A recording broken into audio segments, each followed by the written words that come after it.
ये कहानी एक छोटे से भारतीय शहर की है, जहां हर सुबह गली की खामोशी को एक पुरानी साइकिल की हल्की घंटी तोड़ देती थी।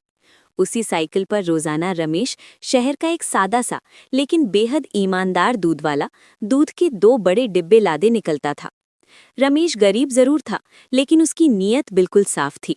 उम्र लगभग 40 साल, चेहरे पर मेहनत की लकीरें और आंखों में थकान के बावजूद मन में संतोष था।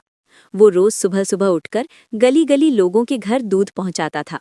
शहर के लोग कहते थे कि रमेश का दूध हमेशा शुद्ध होता है, इसलिए हर कोई उस पर भरोसा करता था। पिछले कुछ समय से शहर में शिकायतें बढ़ने लगी थी। बच्चे कमजोर पड़ने लगे थे, दूध पतला महसूस होता था और चाय का स्वाद भी बदल गया था।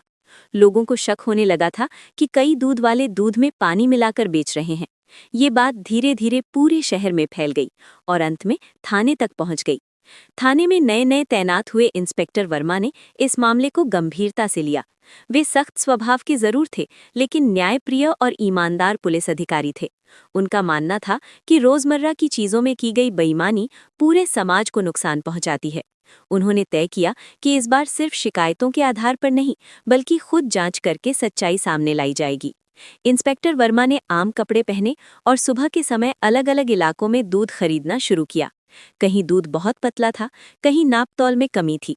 कुछ दूध वालों ने हंसते हुए खुद ही कह दिया, साहब थोड़ा सा पानी ही तो मिलाया है, सब यही करते हैं।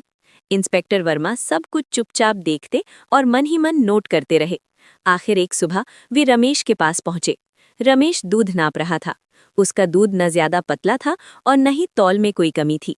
इंस्पेक्टर वर्मा ने जानबूझकर कहा, भाई दूध महंगा हो गया है, अगर थोड़ा सा पानी मिला दो तो क्या फर्क पड़ता है, ग्राहक को पता भी नहीं चलता और फायदा भी बढ़ जाता है। रमेश ने तुरंत दूध का बर्तन नीचे रख दिया। उसने सामने खड़े आदमी की आंखों में देखा और शांत लेकिन मजबूत आवाज में बोला, फर्क पड़ता है साहब, ये दूध बच्चों और बूढ़ों के लिए होता है। पानी मिलाकर दूध बेचना लोगों के हक पर डाका डालने जैसा है। मैं नुकसान सह लूंगा, लेकिन किसी का हक नहीं मारूंगा। इंस्पेक्टर वर्मा बिना कुछ कहे दूध लेकर चले गए, लेकिन रमेश की बातें उनके दिल में गूंजती रहीं।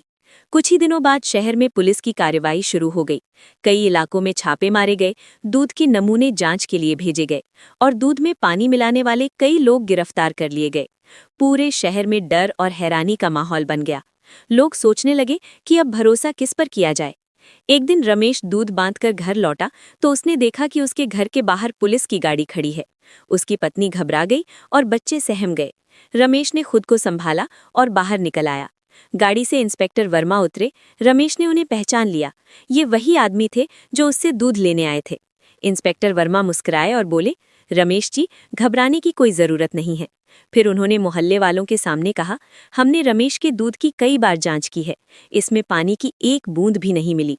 ये व्यक्ति पूरी ईमानदारी से अपना काम करता है और लोगों के हक का पूरा ध्यान रखता है।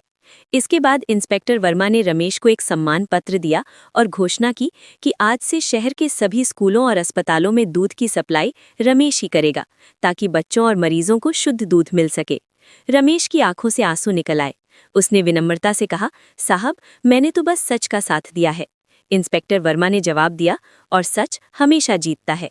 समय बीतता गया, रमेश का काम बढ़ता गया, लेकिन उसकी ईमानदारी में कोई कमी नहीं आई।